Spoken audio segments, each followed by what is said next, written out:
Mateus capítulo 4, versículo 10, né?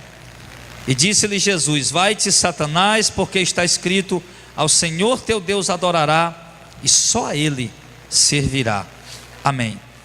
Então, amado, esse texto mostra para nós que o único ser que pode ser adorado é Deus. O único ser em todo o universo, tanto nas coisas palpáveis como nas coisas celestiais, o único digno de ser adorado de acordo com nosso Senhor Jesus Cristo é Deus. Mas fica sempre a pergunta: muitas religiões surgiram no decorrer dos séculos, desde o princípio surgiram religiões, surgiram a adoração a outras entidades. E fica aqui a pergunta: será que nós podemos adorar os santos, os apóstolos, Paulo, Pedro, João e os demais apóstolos, os demais santos do passado, como Maria? Será que nós podemos adorar anjos? Será que nós podemos fazer isso? Porque nós temos visto atualmente que isso tem sido praticado. E isso tem sido praticado em várias religiões, inclusive na igreja evangélica. A adoração a santos, a adoração a anjos. Nós fazemos aqui esta pergunta: será que a Bíblia nos dá apoio para adorarmos anjos e santos?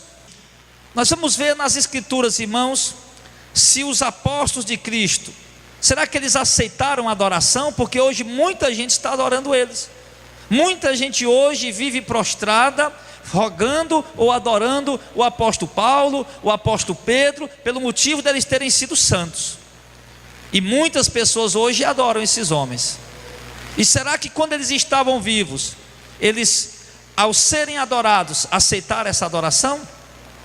Abra a sua Bíblia lá em Atos capítulo 10.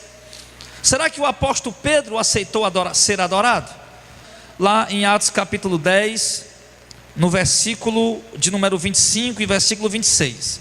O apóstolo Pedro foi solicitado aí em Cesareia, e quando ele chegou, diz assim, 25: e acontecendo que entrando Pedro, saiu Cornélio a recebê-lo, e prostrando-se aos seus pés, o adorou. Mas Pedro levantou, dizendo: levanta-te, que eu também sou homem como tu. Que eu também sou homem. Amém. Então nós vimos aqui, irmão, que quando o apóstolo Pedro, um homem de Deus, um apóstolo, um profeta, um servo do Deus Altíssimo, um homem que andou com Jesus, um homem que viu Jesus, que tocou em Jesus, que comeu com Jesus, o homem que foi escolhido por Jesus para ser o presbítero da igreja em Jerusalém. E ali, meu irmão, nesse exato momento, um anjo se revela a um homem, e esse homem, e o anjo diz que esse homem tem que chamar Pedro. E quando esse homem manda chamar Pedro, esse homem fica na expectativa de que Pedro seja alguém digno de ser adorado. Rapaz, se um anjo do céu mandou chamar Pedro aqui, então é porque esse homem é um santo digno de ser adorado. E a Bíblia diz que quando Pedro chega à casa de Cornélio, o que é que acontece? Cornélio se curva diante de Pedro, e Pedro aceita a adoração, sim ou não? Não aceita. O apóstolo Pedro olha para ele curvado ali, adorando, ele diz: levanta-te que eu sou homem, levanta-te que eu também sou homem. Então Pedro, nesse momento, irmão, ele não aceita a adoração. Então por que tem muita gente hoje adorando o apóstolo Pedro? Certamente porque o apóstolo Pedro não pode mais dizer para eles: adore a Deus. Por que tem muita gente hoje prostrada diante de Pedro, adorando São Pedro? Porque Pedro não está mais aqui para dizer para ele: se levante, porque eu também sou homem. Nós que temos tentado avisar, as pessoas não querem dar ouvido. Mas se Pedro viesse e dissesse, com certeza eles iam se levantar. Mas não precisa Pedro vir e dizer para as pessoas parar de adorá-lo, porque a própria palavra já está dizendo que Pedro já pediu isso. Outra passagem também, irmão, que mostra alguém tentando adorar o apóstolo Paulo, lá em Atos capítulo 14, Atos dos Apóstolos, capítulo 14 agora, versículo de número 8. Está escrito assim: e estava assentado em Listra certo homem leso dos pés, coxo desde o seu nascimento, o qual nunca tinha andado. Este viu falar Paulo, que fixando nele os olhos e vendo que tinha fé para ser curado, disse em alta voz: levanta-te direito sobre os teus pés. E ele saltou e andou. E as multidões, vendo o que Paulo fizera, levantaram a voz, dizendo em língua licaônica: fizeram-se os deuses semelhante aos homens, desceram até nós. Olha aqui, irmão, por causa da cura que Paulo realizou, aquelas pessoas acharam: eita, os deuses desceram até nós igual aos homens. E o que é que eles fazem no verso 12? E chamaram Júpiter a Barnabé e Paulo de Mercúrio, porque este era o que falava. E o sacerdote de Júpiter, cujo templo estava em frente da cidade, trazendo para a entrada da porta touros e grinaldas, junto com a multidão, queria sacrificar. Ou seja, eles queriam fazer um sacrifício para Paulo e Barnabé. Ouvindo, pois, isto, os apóstolos Paulo e Barnabé rasgaram as suas vestes e saltaram para o meio da multidão, clamando e dizendo: varões, por que fazeis estas coisas? Que coisa que ele está falando? Alguém está entendendo o que a gente está lendo?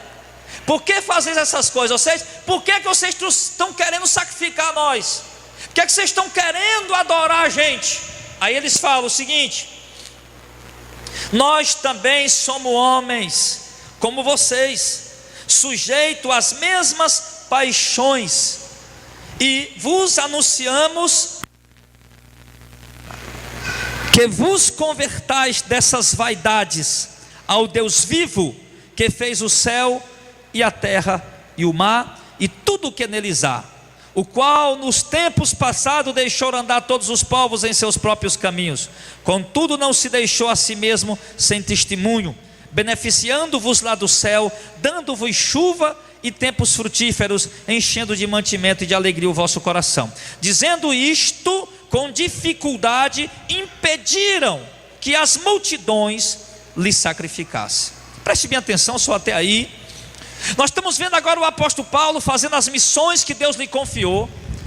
E o apóstolo Paulo, na cidade de Listra, está pregando o evangelho. Um paralítico de nascença está ali. E o apóstolo Paulo manda que aquele paralítico levante e ande em nome de Cristo. O paralítico levanta e anda em nome de Jesus. E as pessoas, ao verem este milagre, ficam tão maravilhadas que querem prestar um culto a Paulo, que querem oferecer sacrifício a Paulo, que querem adorar a Paulo. E aí o apóstolo Paulo, como era um homem de Deus, irmão, ele rejeitou aquela adoração.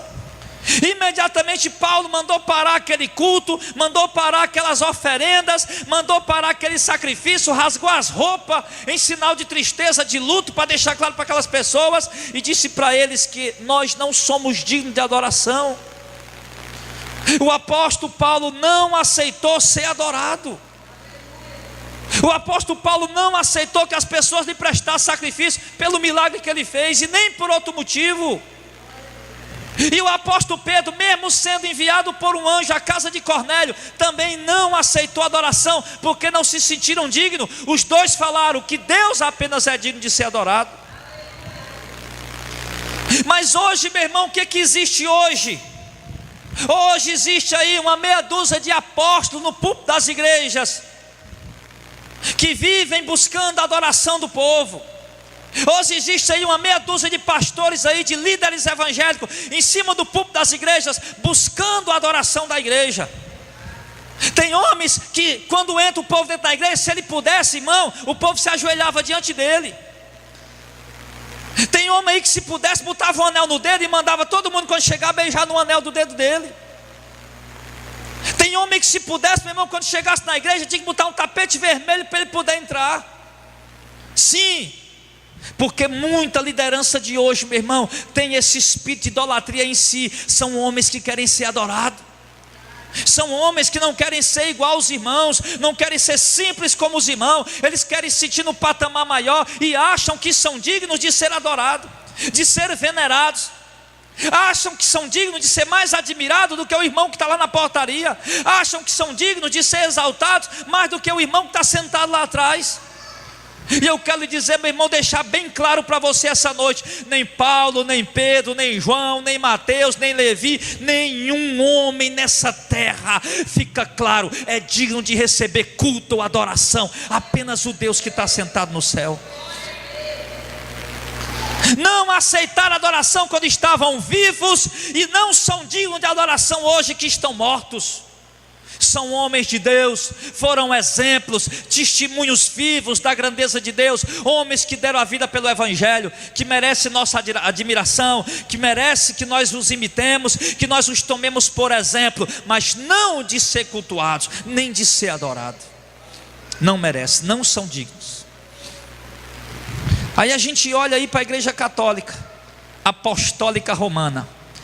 Se tiver algum católico aqui, meu irmão, eu não lhe peço perdão, eu quero lhe dizer uma verdade.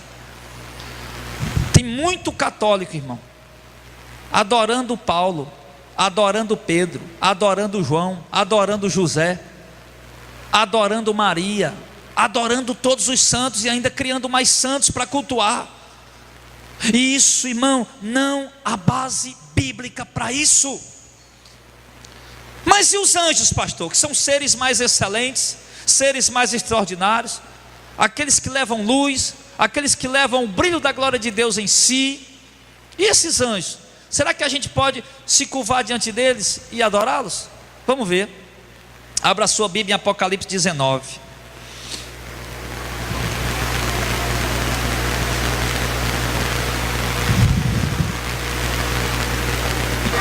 Apocalipse capítulo 19.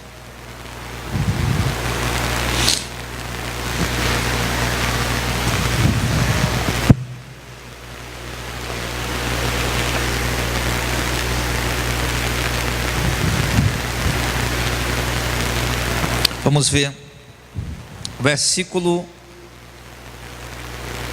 de número 10. Vamos ver se os anjos aceitam ser adorados. Disse assim o apóstolo João, que estava tendo a visão: e eu lancei-me aos seus pés, para o adorar. Mas ele me disse: olha, não faça isso, sou teu conservo e de teus irmãos, que tem um testemunho de Jesus. Adora a Deus, porque o testemunho de Jesus é o espírito de profecia. Agora Apocalipse 22,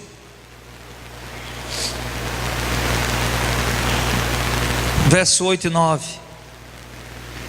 Eu, João, sou aquele que vi e ouvi essas coisas, e havendo-as ouvido e visto, prostrei-me aos pés do anjo que mas mostrava para o adorar. E disse-me o anjo: olha, não faça isso, porque sou conservo teu e de teus irmãos os profetas e dos que guardam a palavra deste livro. Adora a Deus. João, irmão, o próprio apóstolo João, meu irmão, que andou com Jesus, que era um homem cheio do Espírito Santo, que era um homem de Deus.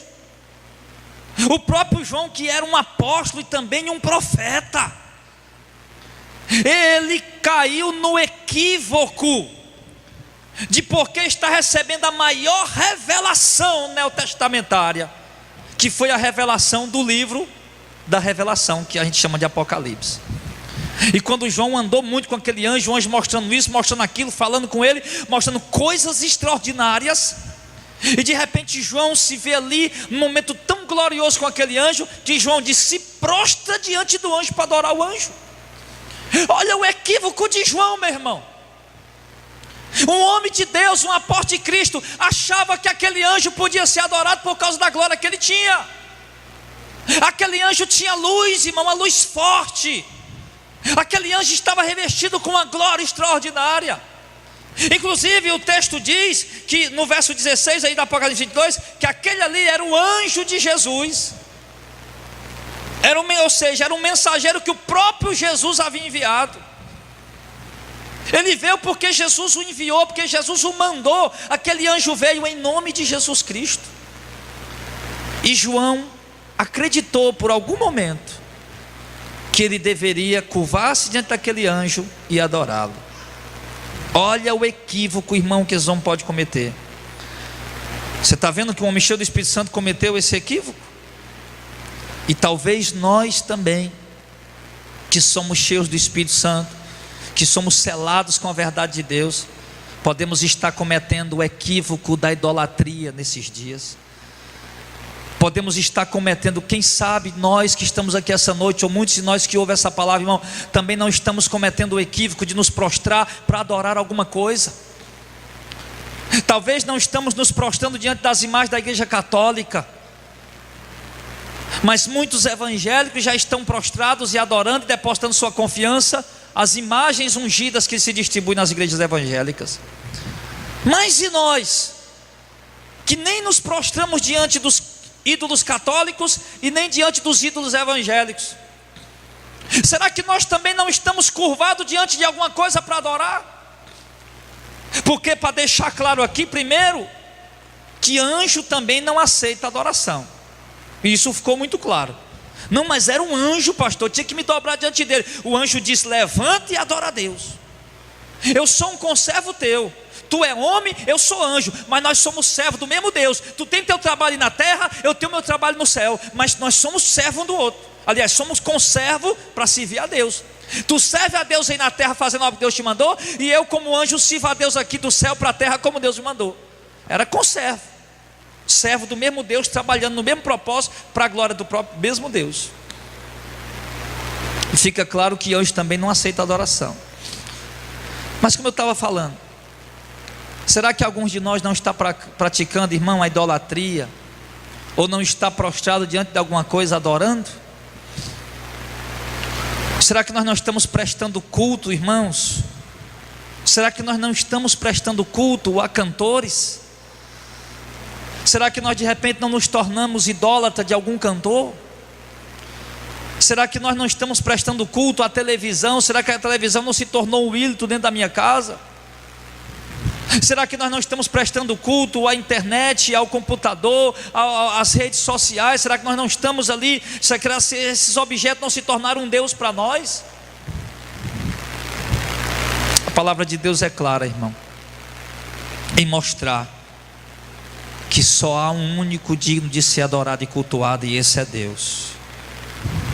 Ninguém mais pode ser adorado a não ser Deus, o Deus triuno. Nós vimos aqui que homens, mesmo sendo santos, rejeitaram a adoração, não aceitaram quando foram adorados. Nós vimos aqui que anjos, os anjos mais próximos de Deus lá no céu, também rejeitaram a adoração quando foram adorados. Sim. E se em algum momento alguém quiser lhe tornar um instrumento de adoração, não aceite. Ou se em algum momento o seu coração se despertar para adorar alguém, ou nesta terra ou fora dela, também não aceite. O texto é claro em dizer, Mateus capítulo 4, verso 10: ao teu Deus adorarás, só a Ele prestará culto. Pastor, nós já vimos aqui que os apóstolos não aceitaram a adoração, não aceitaram o culto para eles, os anjos também não. Mas outra coisa que é importante falar, irmãos, que os cultos da igreja evangélica brasileira e de muitas partes do mundo, elas não são mais direcionados para Deus. A adoração da igreja hoje, da maioria da igreja, não é mais voltada para o Deus único digno de adoração. A maioria das igrejas hoje fazem cultos voltados para o próprio homem, de modo que as pessoas vão para aquelas igrejas, por quê? Porque ali elas se sentem bem, porque o culto é todo preparado para elas se sentirem bem. Elas se tornaram o alvo do culto às pessoas, elas se tornaram o instrumento de culto. As músicas que são cantadas nos púlpitos é cantada para os homens. Deus vai te fazer um vencedor, Deus vai te fazer um campeão, Deus vai tirar você da prova e vai botar você para comer mel.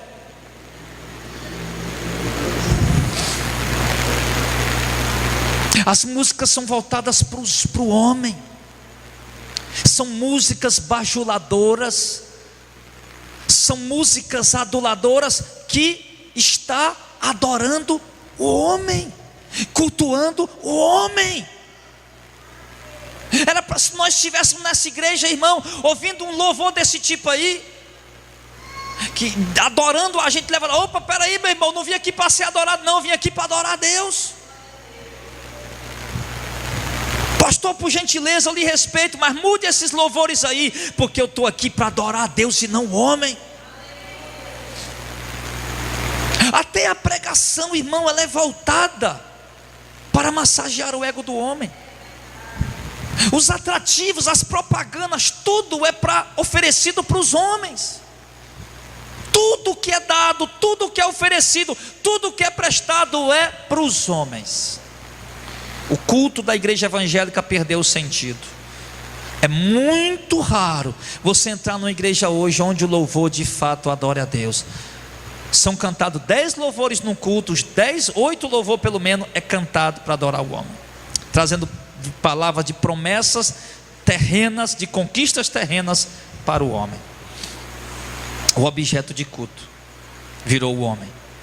Na igreja católica, os homens que morreram, e alguns até que estão mortos, porque o Papa para eles é como se fosse um Deus. Quando aqueles cardeais veem aquele Papa, tem que se ajoelhar e beijar na mão dele. E se ajoelha e pega, é o Vicarius Filii Dei, ou seja, que eles dizem, né?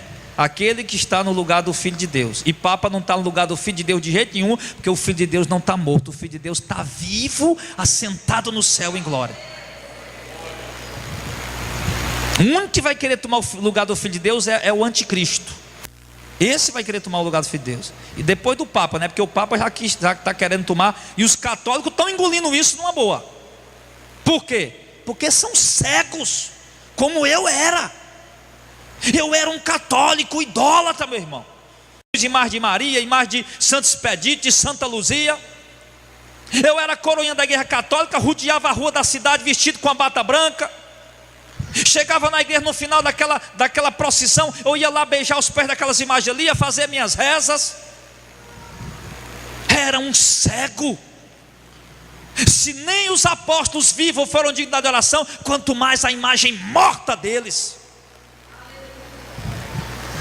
Então, meus irmãos, agora eu pergunto para vocês: e Maria? Pastor, Maria não foi adorada? Maria não recebeu adoração? Vamos ver se Maria estava sendo adorada. É porque lá em Lucas ela está sendo adorada. Vamos ver se ela está sendo adorada em Lucas. Lucas capítulo 1, versículo 26.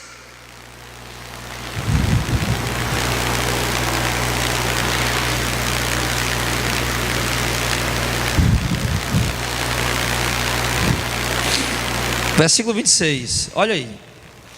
Vamos ver se o anjo Gabriel está adorando Maria, porque tem gente que, os católicos acham que sim.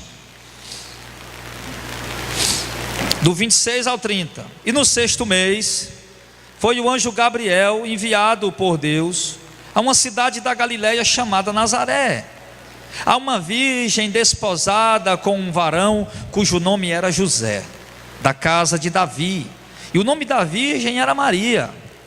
E entrando o anjo onde ela estava, disse: salve agraciada, o Senhor, salve agraciada, o Senhor é contigo, bendita és tu entre as mulheres.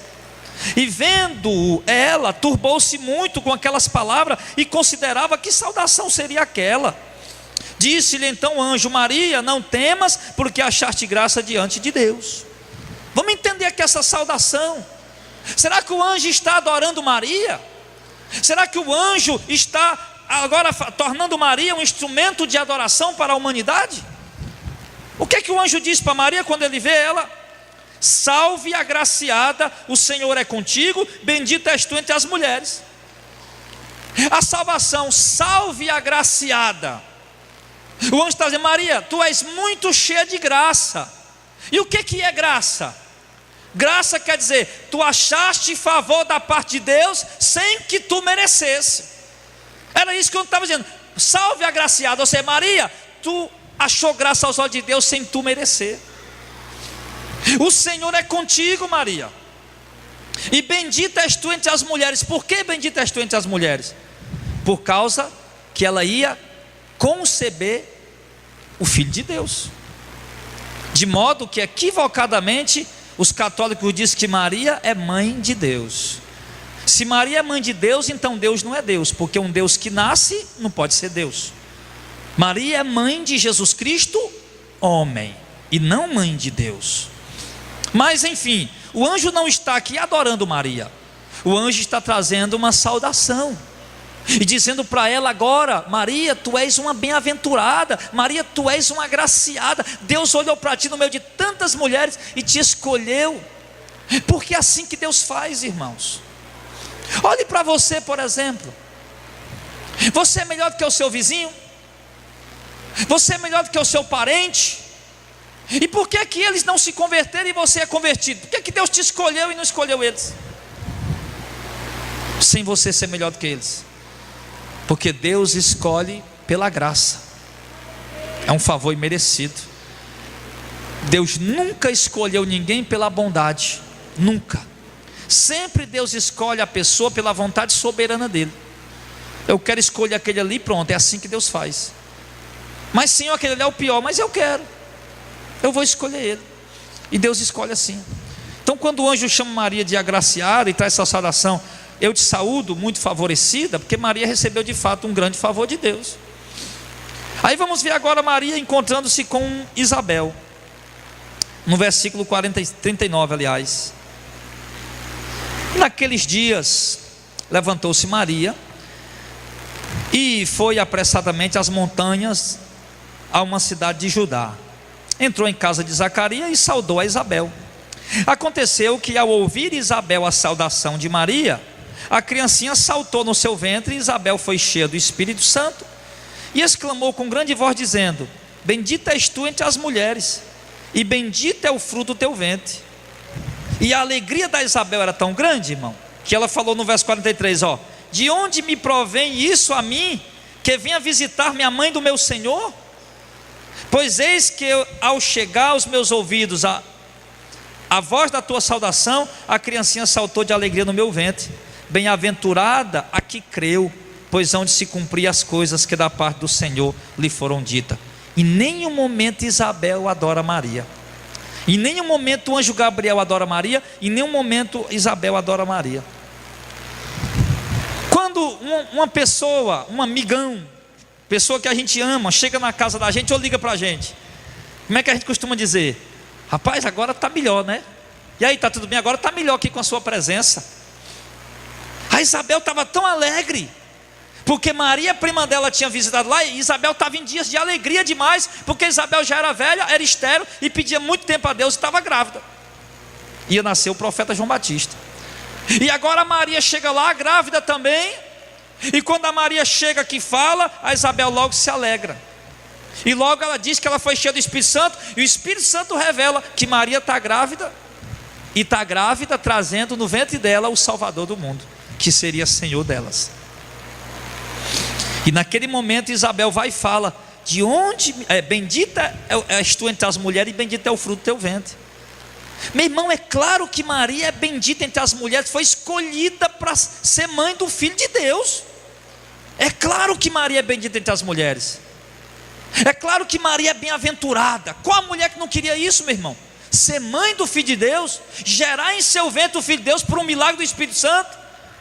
Ficaria marcada em todas as gerações, como Maria vai dizer no cântico. Ela não está sendo adorada, ela não está sendo venerada, ela não está sendo cultuada. A igreja católica precisa entender isso. E diz: bendita é tu entre as mulheres, e de onde me provém isso, que venha visitar minha mãe de meu Senhor? Isabel está feliz, mas Maria, que alegria! Como é que você se lembrou logo de visitar a minha mãe do meu Salvador? Você veio logo aqui me visitar? Que alegria grande que eu estou sentindo. Não há adoração nisso, irmão. A gente receber uma pessoa bem em nossa casa, não há adoração nisso.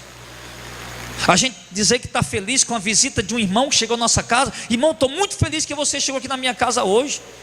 Rapaz, de onde me provia, rapaz, um irmão abençoado como você vinha aqui na minha casa me visitar? Então Então ela não estava sendo adorada. E Maria, o que é que Maria diz a respeito de tudo isso no verso 46? Disse então Maria.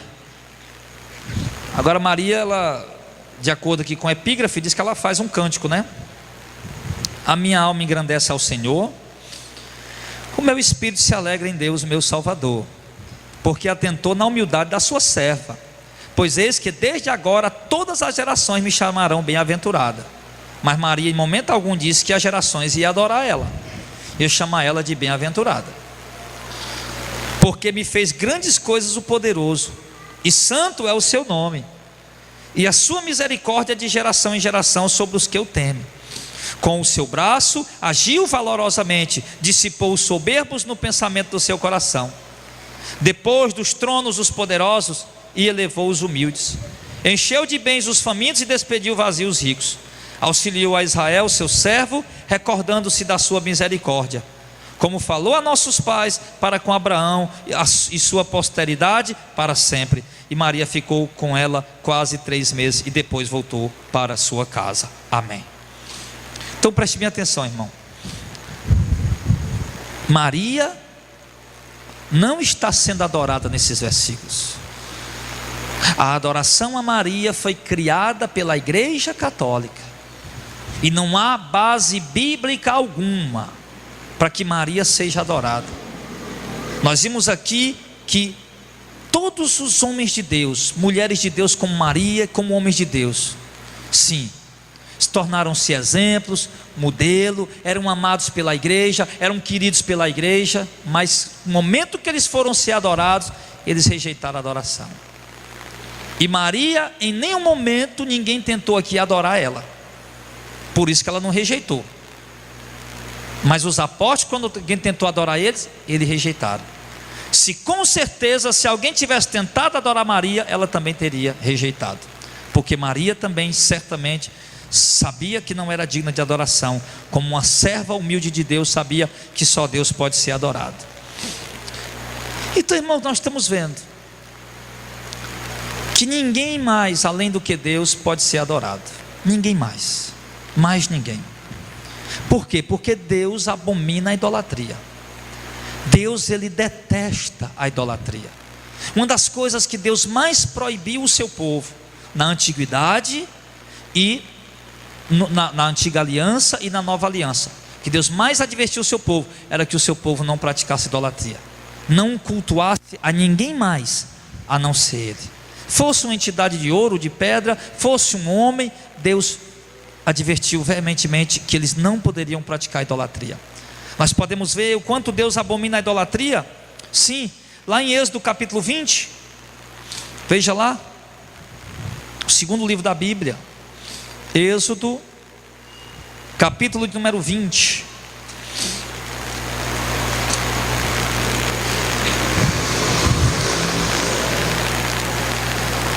Deus está dando aqui o decálogo, os 10 mandamentos. Deus escreveu na tábua, e Moisés agora está passando para o povo. E ele disse assim, no verso 1 até o verso 5: Então falou Deus todas essas palavras, dizendo: Eu sou o Senhor teu Deus, que te tirei da terra do Egito, da casa de servidão. Não terá outros deuses diante de mim. Outros deuses quer dizer, vocês não adorarão ninguém mais além de mim. Não farás para ti mais escultura, nem alguma semelhança do que há em cima no céu, nem embaixo na terra, nem nas águas debaixo da terra. Nem te curvarás a elas, nem as servirá, porque o Senhor teu Deus, sou Deus zeloso, que visita a maldade dos pais no filho, até a terceira e a quarta geração daqueles que me aborrecem. O que Deus está dizendo?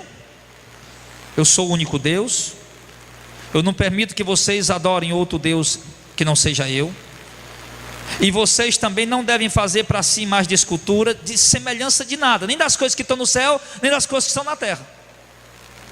Deus está dando esse aviso para Israel: não façam mais escultura, semelhança de nada. Verso 5: e nem se curve a ela, nem as sirva. Deus deixou esse recado para Israel.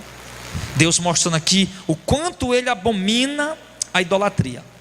Deuteronômio capítulo 7, um pouco mais. Deuteronômio capítulo 7.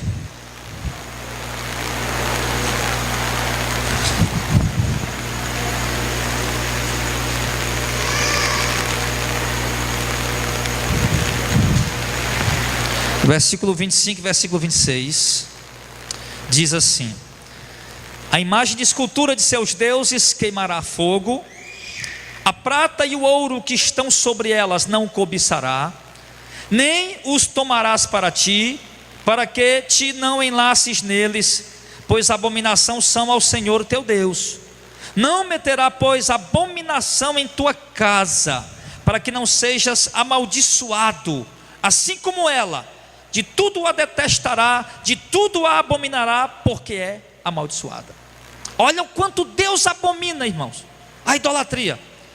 Deus chegou a dizer que é mais cultura dos deuses dos outros, seja quem for o Deus, seja um homem, seja um apóstolo, seja Maria, seja um anjo, qualquer mais cultura que se apresentar aí como sendo um Deus, para ser um objeto de adoração ou de culto, ele disse aqui que tem que ser queimado no fogo. Nem a prata e o ouro que ela foi feita não deve se pegar para si, não deve cobiçar. Por quê? Porque são coisas abomináveis. E quem faz isso vai se lançar, ficar enlaçado no laço da idolatria, vai pecar contra Deus. Por isso ele diz no verso 25: não meterá, pois, abominação em tua casa. Que abominação é essa? As imagens, o ídolo. E hoje não só a igreja católica leva ídolo para casa, ensina, como as igrejas evangélicas também. Não meterá abominação em tua casa, para que não seja amaldiçoado. Se colocar elas em casa, vai ser amaldiçoada assim como ela, porque ele diz que o ídolo é amaldiçoado. Sim, de tudo a detestará, de tudo a abominará, porque é amaldiçoada. Deus manda o quê? Detestar, abominar, ter nojo do instrumento de idolatria. Então eu não entendo, irmão, porque que a gente é tão passivo quanto a isso. Eu não entendo. Outro dia eu ouvi um pastor dizendo: eu não prego contra a idolatria não. Não prego não, porque eu digo: não, está errado, tem que pregar. Como é que o povo vai abrir os olhos para o erro se não pregar contra? Como é que os católicos vão perceber que estão errados na idolatria se a gente não mostrar para eles? Como é que os evangélicos vão perceber que estão perdidos na idolatria se a gente não mostrar para eles? Tem que pregar e tem que falar, meu. Deus abomina, Deus detesta, Deus odeia, e mandou a gente abominar, detestar e odiar também. Nós vimos aqui Deus falando isso para Israel, e Deus não mudou nessa questão de maneira, Deus não muda, aliás, né? O Salmo 115, isso aqui são exemplos do Antigo Testamento. Você vê como já desde a antiguidade o Senhor Deus abomina a idolatria. Salmo 115, verso 1: não a nós, Senhor, não a nós, mas ao teu nome da glória, por amor da tua benignidade e da tua verdade. Porque diriam as nações: onde está o seu Deus? Mas o nosso Deus está no céu e faz tudo o que lhe apraz. Os ídolos deles são prata e ouro, obra da mão do homem. Tem boca, mas não fala; tem olho, mas não vê; tem ouvido, mas não ouve; nariz, mas não cheira; tem mãos e não apalpam; tem pés, mas não andam; nem som algum sai da sua garganta. Tornem-se semelhante a eles todos os que o fazem, e todos que nele confiam. Deus joga uma maldição. Deus diz: o Deus deles é o quê? Tem pé e não anda, tem boca e não fala, nariz e não cheira. E tornem-se semelhante a ele os que fazem e os confiam nele. Isso aqui é uma maldição. Por quê? Porque o ídolo é um morto, está morto. Então Deus está dizendo que quem adora ídolo também está morto igual a ele. Quem pratica idolatria está morto igual ao ídolo. Amém, igreja? Vamos agora lá para Isaías 44. Tem muita coisa boa aqui em Isaías. Olha aí o que é que Deus fala aqui do ídolo. Isaías 44.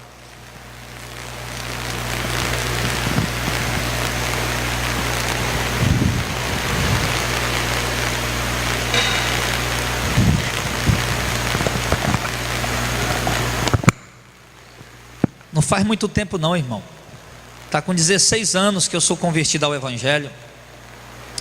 E eu me recordo que quando a gente andava pregando dentro do mato, dentro lá no interior onde a gente pregava, e a gente chegava na casa das pessoas, a gente pregava, mostrava para eles que a idolatria era pecado. A gente gente tentava mostrar para aquela pessoa ali, não era agredindo, não era dizendo coisas, mas era tentando mostrar para eles. A gente não perdia a oportunidade, a gente ia, irmão, lá dentro da cidade mesmo, a gente fazia muita visita dentro da cidade, e há muitas casas que a gente entrava, a maioria era católica. E eu me lembro de muitas vezes, de pessoas me perguntando a mim mesmo, sobre essa questão, e eu pedia: você tem uma Bíblia católica? E tenho, pois traga aí que eu quero lhe explicar nela. Ia mostrar para aquelas pessoas na própria Bíblia católica, Deus abominando a idolatria. E hoje ninguém vê mais ninguém falando sobre isso. Você tem uma mãe idólatra, tem um pai idólatra, ou evangélico ou católico, seja qual for, e a gente fica calado como se não valesse nada. Esses dias a gente tentando desmascarar as heresias dos adventistas do sétimo dia. Aí uma irmã veio falar na internet aí: vocês estão falando mal de igreja, eu estou decepcionado. Eu digo: minha irmã, nós não estamos falando mal de igreja, nós estamos combatendo a heresia que leva a gente para o inferno. Nós não estamos falando mal de igreja, combatendo a heresia deles. Não, vamos deixar todo mundo pregar a heresia, vamos dizer nada não. Para quê? Para ir todo mundo para o inferno, inclusive nós, pela nossa negligência? Ou você acha que Deus não vai cobrar se nós formos negligentes? É claro que Ele vai cobrar. Então, se Deus nos deu a visão, nos deu o entendimento, abriu nossos olhos para enxergar, a gente tem mais aqui falar. E aqui, meu irmão, nós vemos aqui em Isaías 40, se não fosse para falar, não estava escrito na Bíblia. Ai, não vai falar não. Então por que Deus não escondeu o adultério de Davi? Por que Deus não escondeu, irmãos, a idolatria de Israel, a idolatria de Salomão? Já que não pode falar, não, tem que ficar escondido. Não, fala, tem que falar. E olha o que Deus fala aqui, ó. Isaías 44, do verso 9 até o verso 20, vamos lá.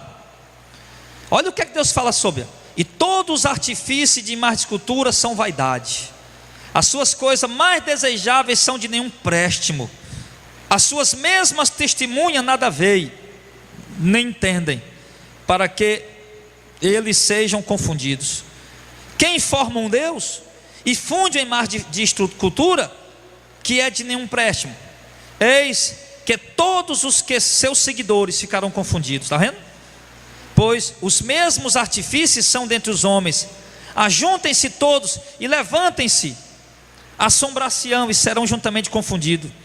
O ferreiro faz o machado e trabalha nas brasas, e o forma com os martelos, e os lavra com a força do seu braço. Ele tem fome e a sua força falta, não bebe água e desfalece. O carpinteiro estende a régua e emprega a almarga, aplana com o cepilho e marca com o compasso. Faz o seu Deus a semelhança de um homem, segundo a forma de um homem, para ficar em casa.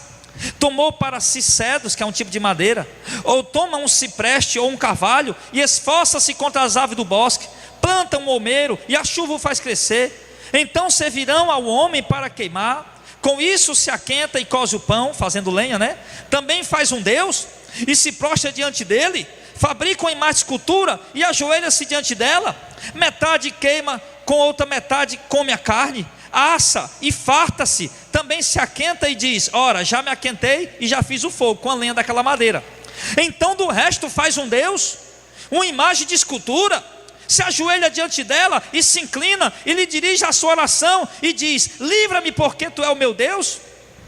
Nada sabem, nem entendem, porque se lhe untaram os olhos para que não vejam, e o coração para que não entendam, e nenhum deles toma isso a peito. Já não há conhecimento, nem entendimento para dizer: metade queimei, cozi o pão sobre as brasas, assei sobre elas carne e a comi, e faria eu do resto uma abominação? Me ajoelharia eu diante de uma árvore? Apacenta-se de cinza, o seu coração engodado o desviou, de maneira que não os pode livrar a sua alma, nem dizer: não há uma mentira na minha mão direita. O que é que o texto está dizendo, irmão? O homem vai no mato, corta uma madeira, daquela madeira ele faz a lenha, faz o fogo, cozinha o pão, cozinha a carne, come. E do resto ele vai, farra o compasso, desenha, fez uma imagem, e ali ele já se ajoelha diante dela e diz: me livra, porque tu és o meu Deus. É isso, é uma verdade, irmão. Eu me lembrei da missionária Gorete, quando morava lá no sertão, E a irmã Gorete disse, meu irmão, que ela era tão idólatra de um jeito, que ela se dobrava de joelho na casinha dela lá, diante de uma escultura que tinha o pescoço quebrado. E ela pegava ali, e o pescoço caía, a cabeça caía. E ela pegava aquela cera que a gente tampa, no interior tem aqueles bujão que a gente guarda milho, feijão antigo, né? Vocês irmãos conhecem? Pegava aquela cera de carnaúba, botava no pescoço da imagem e pregava ali. E disse que dobrava o joelho e ia orar, quando abriu os olhos, a cabeça do bicho estava no chão. E ela disse que não entendia aquilo, não via, pegava, botava de novo e ia orar. E assim ela fez por muito tempo. Mas até que um dia Deus abriu os olhos dela e disse: tu lá é Deus, tu não é Deus coisa nenhuma. Pegou, jogou fora e quebrou, meu irmão, para se ver o Deus vivo e verdadeiro. Porque é exatamente isso que Deus está dizendo aqui ao profeta Isaías, irmão. Deus está dizendo: não há entendimento, não há ninguém que perceba. Irmão, as imagens de hoje são feitas de gesso. O cara, poxa vida, o gesso eu botei no braço, botei na perna, e do resto eu faço a imagem para me prostrar diante dela. A imagem que a gente vê por aí é feita de concreto, e o cara não percebe. Rapaz, nós fizemos a coluna, fizemos o piso com concreto, e agora fizemos um Deus, estamos prostrados diante dele. Eu me ajoelharia diante de um pedaço de pau, diante de um pedaço de madeira, diante de um bloco de concreto, apenas porque ele tem a imagem de um homem. E eu vou rogar minha oração para ele, achando que ele pode livrar. Irmão, a Bíblia está dizendo que isso é abominação para Deus. E será que essas pessoas não abrem o entendimento, não têm inteligência para perceber isso? Ele pergunta aqui. Não tem ninguém que entenda, ninguém que abra os olhos para enxergar isso. Até quando os evangélicos vão estar aí com essas rosas ungidas, com essas medalhas, com essas fronhas, com essas coisas que esses pastores entregam para eles, levando para casa uma garrafa d'água porque está ungida, acreditando que aquilo pode salvar, levar para casa uma rosa ungida, acreditando que aquilo pode libertar, levar para casa algum amuleto que um pastor disse que consagrou, seja lá o que for, e acreditando que aquilo pode fazer um milagre na sua casa. Até quando o povo não vai perceber que isso é apenas um papel, isso é apenas um plástico, que se eu quero um milagre, eu tenho que clamar ao Deus que está no céu? Até quando os católicos vão ficar nesse negócio, construindo imagem, tudo que é entrada de cidade, e aquelas mulheres vão estar ali arrodeando aquelas imagens, fazendo suas rezas, e não perceber que aquilo é um pedaço de concreto, do mesmo jeito que é feito o poste que está ali para iluminar aquela imagem, é o mesmo material que aquela imagem é feita. E Deus diz: ninguém entende, ninguém abre os olhos para entender. E não vão abrir mesmo, por quê? Porque nós não estamos pregando isso. Se você tem um pai católico, um pai idólatra, perdão, católico não, idólatra, porque idólatra está no meio evangélico ou católico, tanto faz. Você tem um pai idólatra, uma idólatra, diga para eles: eu não sosseguei o meu coração enquanto eu andava lá na casa da minha mãe e via a minha mãe com aquela Roma de santo e imagem de santo lá. Eu dizia: mamãe, tira essas coisas daqui, mamãe, isso está amaldiçoando a casa da senhora, está aqui na Bíblia, a Bíblia dizendo que isso amaldiçoa a casa da gente quando coloca isso dentro de casa. Do mesmo jeito os evangélicos pensam que estão levando bênção para dentro de casa com aqueles amuletos, estão levando maldição, porque aquilo é idolatria. E eu dizia para minha mãe direto, frequentemente, e ela não me dava ouvido. Até que um dia Deus usou uma católica para abrir os olhos da minha mãe. Olha como é que Deus faz. Deus usou uma católica, e a católica prima dela disse: Maria Helena, o Jardel está certo, essas coisas aí não são de valor nenhum. E ali no dia seguinte eu recebi a ligação da minha mãe: meu filho vinha aqui. Eu disse: que foi, mamãe? Já estava lá, tudo lá. Pegue, meu filho, está aqui aquelas imagens, pode levar e dar fim nelas. Abrir os olhos, abrir o entendimento, porque alguém insistiu, alguém falou, alguém orou, alguém intercedeu. A Bíblia diz, irmão, que isso é maldição dentro da casa das pessoas. Nós vamos deixar o coitado dos evangélicos que está com maldição dentro de casa, sabendo, sem dizer para eles. Nós vamos deixar o coitado dos católicos que está levando maldição para dentro de casa, sabendo o que é, sem falar para eles. Isso é maldade. A gente tem que avisar. Isaías 45, 20, olha o que é que Deus fala aqui, ó. Congregai-vos e vinde, chegai-vos juntos, vós que escapar das nações. Nada sabem os que conduzem em procissão as suas imagens de escultura feita de madeira e roga a um Deus que não pode salvar. Nada conduzem que em procissão. Aqui eu vejo pouco isso, no interior eu via demais. Mas nada, o povo está levando aquele objeto em procissão, achando que está levando alguma coisa. uma reverência tão grande, um amor tão grande, um respeito tão grande, e eles não percebem, eles nada sabem, os que levam em procissão suas imagens de escultura. Isaías 46 agora, 6 e 7. O 5: a quem me farei semelhante, diz o Senhor, e com que me igualareis? E me comparareis para que sejam semelhantes? Gastam o ouro da bolsa, pesam a prata nas balanças, a saleira e o ourives, e ele faz um Deus, diante dele se prostra e se inclina? Sobre os ombros o tomam, o levam e o põem em seu lugar, ali está no seu lugar, não se move. E se recorrer a ele, resposta nenhuma dá, nem livra ninguém da sua tribulação. Meu Deus do céu. E faz um Deus, aí prega o bichinho lá, está lá. Aí quando está na tribulação, corre e vai pedir socorro. Ele diz, ele não fala, ele não dá resposta, ele não ajuda, ele não socorre. É isso que Isaías fala. E a outra passagem também que Isaías fala, que eu não lembro onde é o capítulo, o versículo, de novo de procissão. Ele fala que eles botam as imagens de escultura em cima, as bestas, o jumento já cansado, eles colocam as imagens de escultura em cima do jumento para o jumento levar.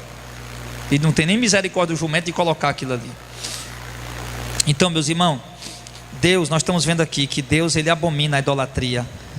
Deus, ele abomina o culto que seja dado a qualquer outro que não seja ele. Vamos ver agora mais 3 passagens bíblicas. Vamos lá para 1 Coríntios capítulo 6. Por que Deus abomina a idolatria? Nós vimos aqui que os apóstolos não aceitaram a idolatria, amém? Os anjos não aceitaram o culto, a adoração, amém? Maria também não foi adorada e também não aceitaria se prestasse a ela. Por quê? E vimos que Deus abomina a idolatria. E por quê que Deus abomina? Vamos ver. 1 Coríntios capítulo 6.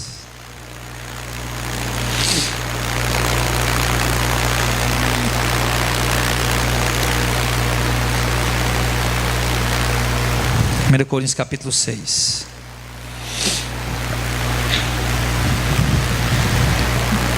Versículo 9. Não sabeis que os injustos não vão herdar o reino de Deus? Não se enganem, nem os devassos, nem os idólatras, nem os adúlteros, nem os efeminados, nem os sodomitas, nem os ladrões, nem os avarentos, nem os bêbados, nem os maldizentes, nem os roubadores herdarão o reino de Deus. Mas o que eu quero frisar essa noite é o que está no verso 10, que não errei, nem os devassos, nem os idólatras. Escute, o texto está dizendo o quê? Que os idólatras não vão o quê? Quem entendeu?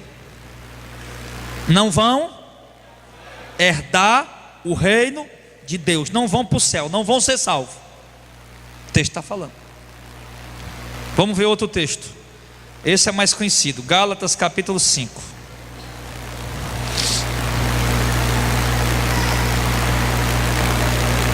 Gálatas capítulo 5.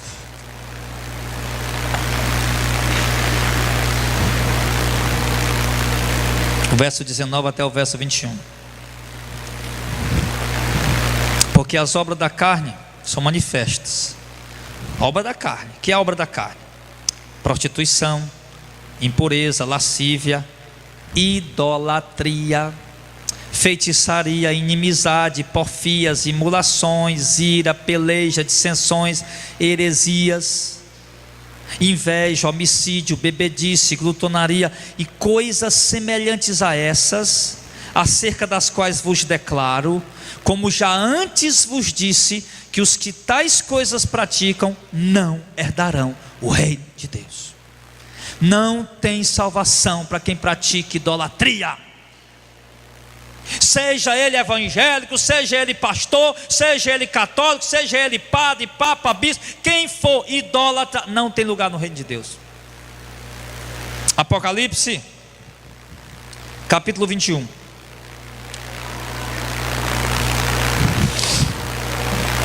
Apocalipse 21.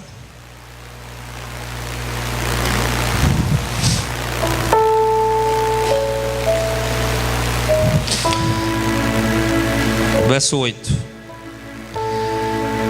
Mas quanto aos tímidos, aos incrédulos, aos abomináveis, e aos homicidas, e aos fornicadores, e aos feiticeiros, e aos idólatras, e a todos os mentirosos, a sua parte será onde, irmão? No lago que arde com fogo e enxofre, que é a segunda morte, condenação. A parte dos idólatras é aonde? No lago de fogo e enxofre. A parte dos idólatras é no lago de fogo e enxofre, aonde haverá pranto e ranger de dente, onde haverá tormento por toda a eternidade. Sabe, irmão, você já me ouviu falar isso várias vezes. Sabe aquela velhinha boazinha de 70 anos de idade, sentadinha na calçada fazendo crochê sem falar mal da vida de ninguém? Não bebe, não fuma, não rouba, não é desonesta, não se prostitui, não adultera, não mente. Vai ser condenada porque é idólatra. Faz tudo certo, mas no momento ela é gente boa, ela dá esmola, ela faz caridade. No momento que ela se curva diante do ídolo, o carimbo dela, a passagem dela está comprada direto para a condenação, sem precisar passar na alfândega. Meu Deus, Deus vai fazer isso? Está escrito. Deus é injusto? Deus não é injusto, Deus avisou, Deus disse. Agora o que faltou, foi avisar para ela, que a gente tem medo, né? Não vou falar não, deixa, vou falar não. E aí a coitada vai ser condenada. Conta-se aí uma história, não uma história, ilustração, de um rapaz que morreu e foi para o inferno. E ali é uma ilustração, isso não está na Bíblia, não aconteceu de verdade, é só uma ilustração. E o cara morreu e foi para o inferno, porque era idólatra. E de repente ele aparece numa visão ao amigo dele, que era crente, evangélico, e trabalhava todo dia lado a lado com ele, e sabia que ele era idólatra, sabia que ele era adorador de outros deuses. Você viu aí que outros deuses é qualquer objeto, qualquer coisa que a gente adorar. Pode ser um homem, pode ser um objeto, qualquer coisa, uma imagem, seja de um santo, seja de um apóstolo, seja de Maria, ali se torna um Deus. E ali o rapaz apareceu para ele numa visão e falou para ele que estava no inferno em tormento, porque era idólatra, e você sabia e não me avisou. O amigo dele veio lá do inferno para falar isso para ele, uma ilustração. Não aconteceu, não está na Bíblia, é só uma ilustração, uma historinha para ilustrar. Será que isso não está acontecendo com alguns amigos nossos não, irmão? Parentes. Eu vi uma tia minha, idólatra, ali no hospital, perto da morte, há muitos anos isso. E eu vi ela ali perto da morte. Eu tive a oportunidade de dizer para ela: tia, se arrependa. Se arrependa do seu pecado, se arrependa das suas idolatrias. Aqueles deuses que a senhora adora não são Deus não. E eu não falei porque eu fiquei com vergonha, fiquei com medo. Minha tia, eu respeito muito ela, e ela é braba com crente, ela é católica doente, eu não posso falar não. E ali depois, poucas horas depois, minha tia morreu. E eu fiquei com aquela consciência pesada, minha consciência pesada. E eu falei: nunca mais eu perco uma oportunidade. Nunca mais eu perco uma oportunidade. Um outro irmão falou, disse que estava no hospital fazendo uma visita a um cunhado dele. E o cunhado dele idólatra também. E ele estava lá e disse que sentindo um desejo tão grande de abrir a boca e falar para ele, mas com vergonha, porque conhecia, porque era da família. Já percebeu que a gente tem mais facilidade para pregar por de fora, da família não. Aí conhecia da família, ficou com vergonha de falar. De repente, estava lá com vergonha, ele não vai querer, ele não vai aceitar. De repente, na mesma hora ele se afasta por ali, chegam uns evangélicos, uns crentes, e pergunta para o cunhado dele: você quer... a gente pode evangelizar você, falar de Jesus? Ele diz: pode. E o rapaz começou a falar de Jesus, falar da salvação, da vida eterna. E o cara se converteu, aceitou Jesus ali no leito. O irmão disse para mim que ficou morrendo de vergonha, disse que não encontrou canto para entrar. Poxa vida, era para me ter falado, eu não falei. Chegou outros crentes e foram falar, e ele aceitou, e também teria aceitado ele falar. É porque a gente se acovarda, irmão. Nós não podemos nos acovardar, porque nós temos que colocar na nossa mente uma coisa: não é uma questão de religião. Ali não é uma briguinha religiosa, não, porque a minha igreja não tem, a sua tem, bababá. Não. O que está em questão ali, Auricélia, é uma alma eterna. É uma vida eterna, meu irmão, que pode ser resgatada das portas do inferno. Como também, se nós negligenciarmos, ela também pode ser condenada. O que está em jogo ali é a salvação daquela pessoa. Por que eu falei tanto para minha mãe e para o meu pai também? Porque o que estava em jogo é a salvação deles. O que está em jogo é a salvação deles, irmão. Não é uma questão religiosa. Olhe para isso, irmão. Enquanto a gente está preocupado com o bem-estar da nossa família, tem muitos deles vivendo bem, mas indo para o inferno. Eu tenho encontrado um monte de mãe dizendo para mim: pastor, meu filho está na igreja, está aqui na igreja herege, aqui a gente está aqui nessa igreja herege, mas tudo bem, o que importa é que a gente está aqui. Eu digo: mãe, tudo bem, seu filho não está na droga, não está na prostituição, não está nos vícios, mas está aprendendo heresia e vai para o inferno com essas heresias. Então a questão, irmão, não é apenas o bem-estar.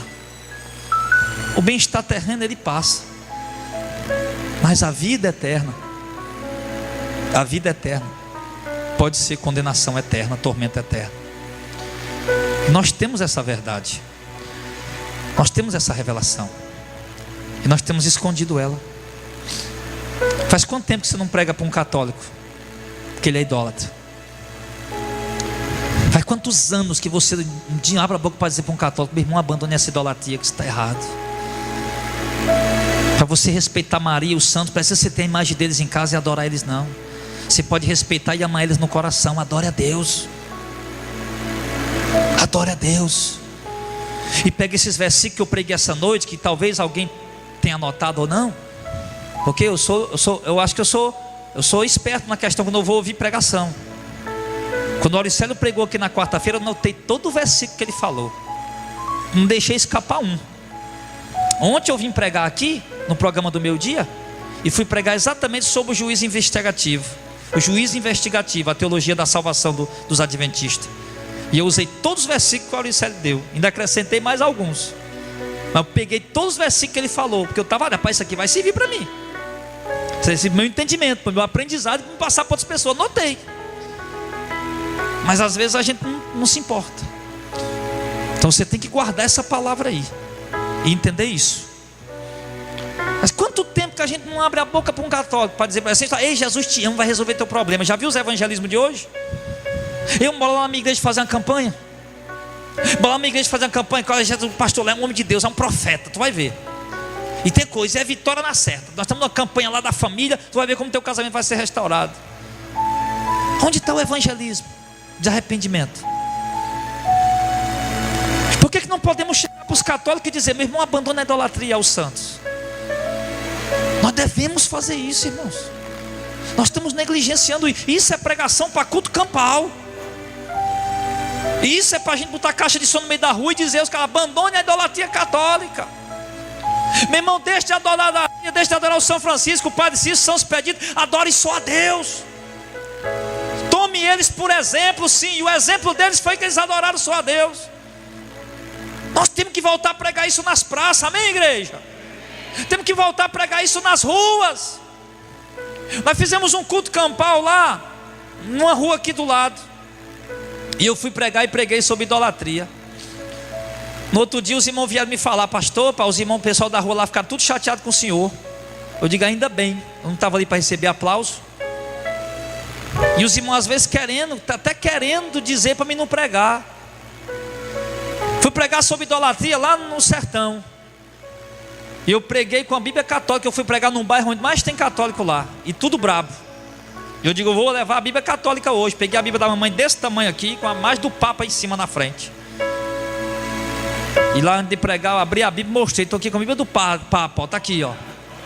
E vou mostrar para vocês que a idolatria que vocês estão praticando, ela condena. E passei o tempo inteiro lá mostrando os versículos dentro da Bíblia católica. Nós temos que voltar a fazer isso.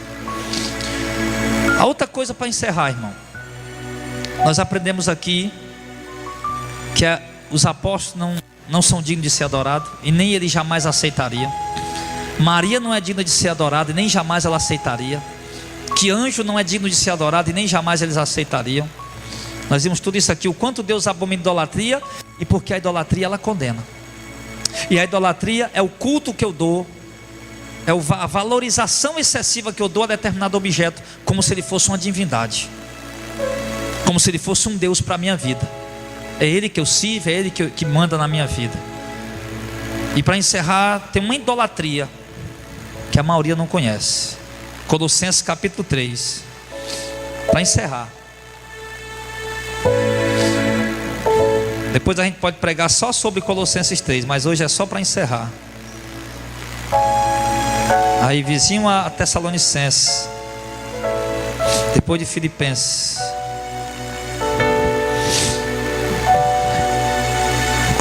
Colossenses capítulo 3. Inclusive vai ser um dos temas do programa apologético, a Igreja Católica. Como a idolatria surgiu, em que ano a mariolatria entrou, em que ano o culto aos apóstolos entraram. Vai ser muito importante esse programa, e a gente vai se preparar para isso.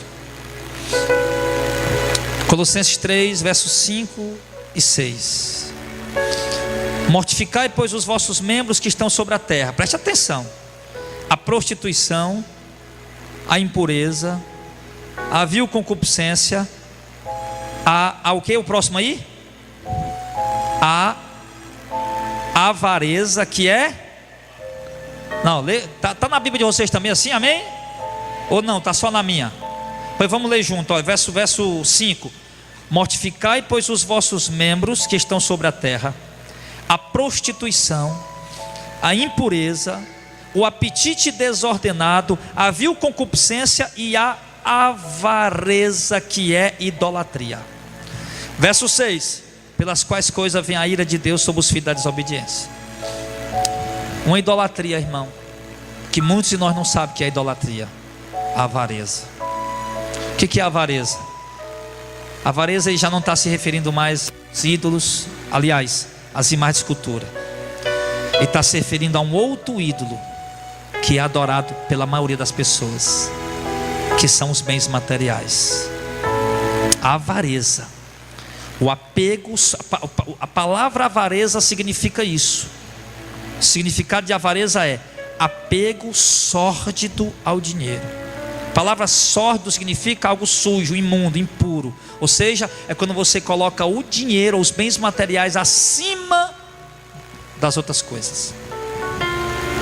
Quando ele se torna para ti um Deus, é quem comanda a tua vida, é quem guia a tua vida, ele se torna um ídolo.